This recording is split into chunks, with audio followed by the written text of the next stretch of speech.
We begin this morning with a major development in a CBS 4 News investigation. We were first to expose concerns over disabled babies living, growing up in nursing homes.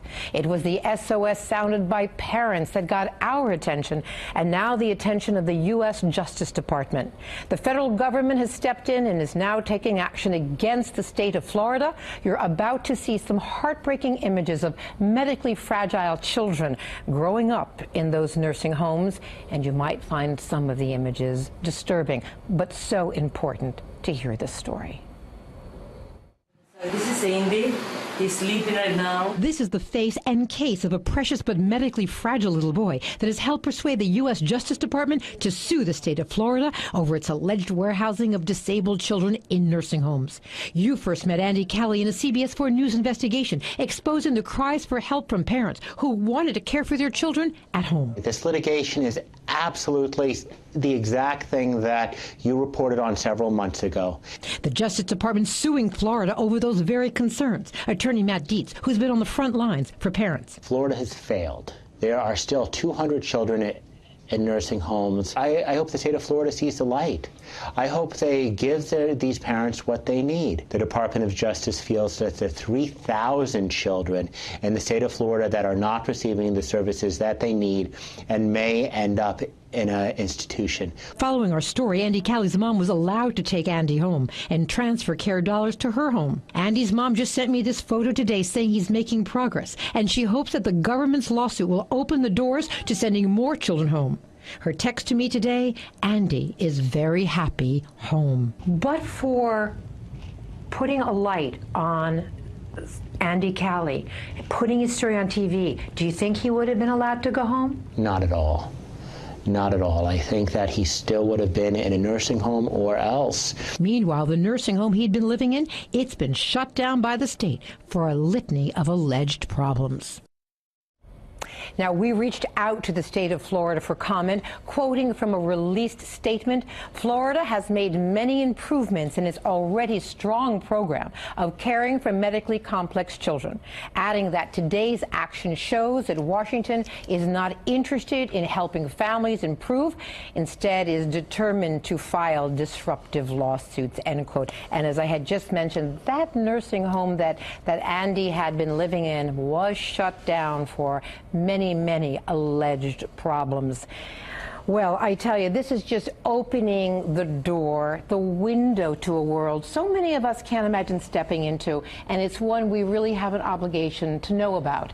Joining me today is attorney Matt Dietz, and with great honor, Buddy Bryan, who has lived in a skilled nursing facility in a group home for his entire life.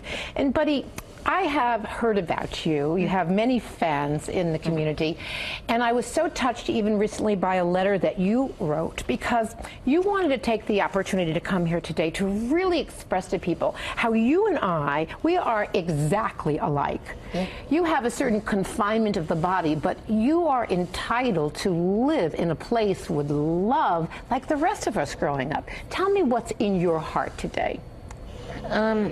Basically, something I felt pretty much my whole life is I feel that it's basically discrimination against people with severe disabilities to force them to live in a nursing home or a hospital type setting. And I've been fortunate not to be in one of those really bad ones. Yes, and there are many. Yeah. In fact, yes, you are at the Broward Children's Center, which is considered one of the best. In fact, they brought so much light to this for us.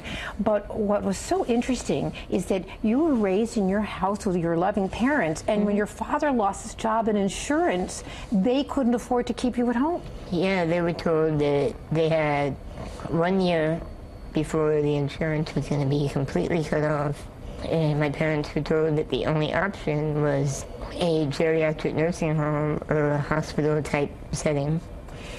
When Matt, you know, Buddy is such an amazing voice, and he's lived a tremendous life. We're going to talk a bit about how he's written a book and all.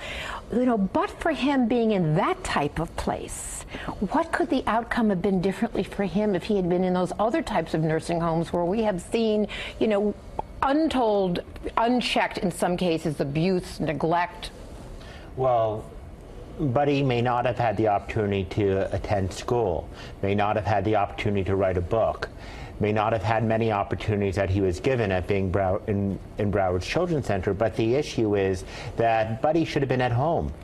Buddy should have been able to have the services. His parents should have been able to have the services. So he was at home, so he went to school like any other child, so he would socialize like any other child, like any other adult.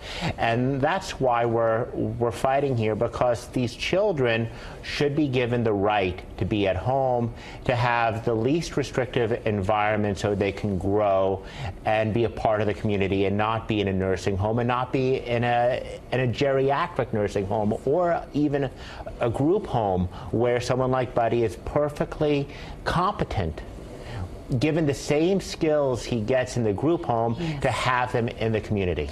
Because you feel, in a sense, families in a way have a gun to their head, like, okay, if you love your child, well, you better keep them in this geriatric nursing home, because if you bring them home, we have no money to give you care. And then in a sense, it's putting a parent in a horrible position, isn't it? It is, yeah. When you heard now that the Department of Justice, in their opinion, has said, Florida, what you're doing is wrong, you know, it's been a long fight. Yeah. You've lived it. You know, when you saw that headline, what'd you think? First thing I thought was, it's about time. Yeah. Me and a lot of my friends, we've always spoke about how I would love to be living at home on my own, but we just can't find a way. Yeah. There's just not the resources. And I've met so many people over my life that when I see them have to live in a facility, it breaks my heart, because I'm lucky that I adapted okay. Yes. But to be perfectly honest, I've never met another person that's adapted as well as I have. And usually they end up being developmentally delayed. They don't socialize much. They're just, it basically ruins the future that they could have had.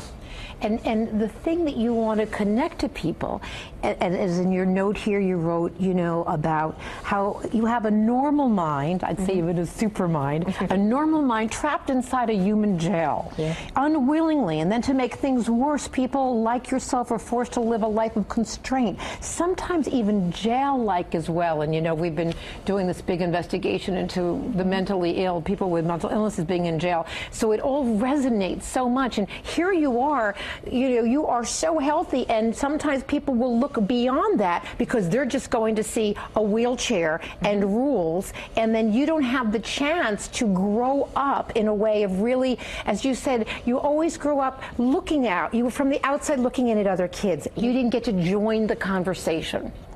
Yeah, and it's something that I've kind of gotten used to, but when I was a teenager going to school, a lot of times they got to me. Yes. Because I wanted to join in and I wanted to make friends. Yes. But for me it was hard because in my instance, one of the rules of living in the facility was I had to have a nurse with Everywhere. me. Right? Everywhere. Everywhere. And that's okay, but I felt like I had no privacy, no freedom, and it made me feel like I couldn't be a kid. Yes, yes. Well, know that you are always welcome to be a part of and lead the conversation at this table. So know that. Matt, you know, you have been so determined in this. We met many years ago, and you tried to convince me how important this was, and that really it's not right, and so the light has been seen, at least by the Justice Department, obviously the state of Florida. I mean, in fact, the state of Florida always makes a point and says, we can't find any parents who are unhappy. You bring voice to so many parents who are unhappy, like Andy Callie's mom. And the important issue, the reason why we have Buddy here is it's not only the parents should have the voice, the kids have the voice. That's right. And it should be what is in the best interest of the child, and it's in the best interest of the child to have a family. Yes. And that's what people forget. Buddy has a voice. Buddy has an incredible voice. Yes. But so many of the children do not have voices. Yes. They're Yes. nonverbal. Yes. And That's Buddy right. not only That's right. speaks That's for right. those children that can express themselves and can talk about the prisons in their own mind, Yes. but also for those who cannot. That's right. Well, we want to tell everybody, Buddy's written a book, What Lies Behind His Eyes, and we're going to put up your website, your email address, and we're going to also help you make sure that people who want to get this book, that they could do it. Because we want to spread your message. We're so grateful for you coming down here today from up in Boca, right? Is it Boca? No, Pompano. Pompano. And we send a big shout out to all of our friends up there, because it's an amazing facility. Thank you both for joining us, and again, welcome back to our table. Okay? Thanks. Thank you so much, Thank Michelle. you.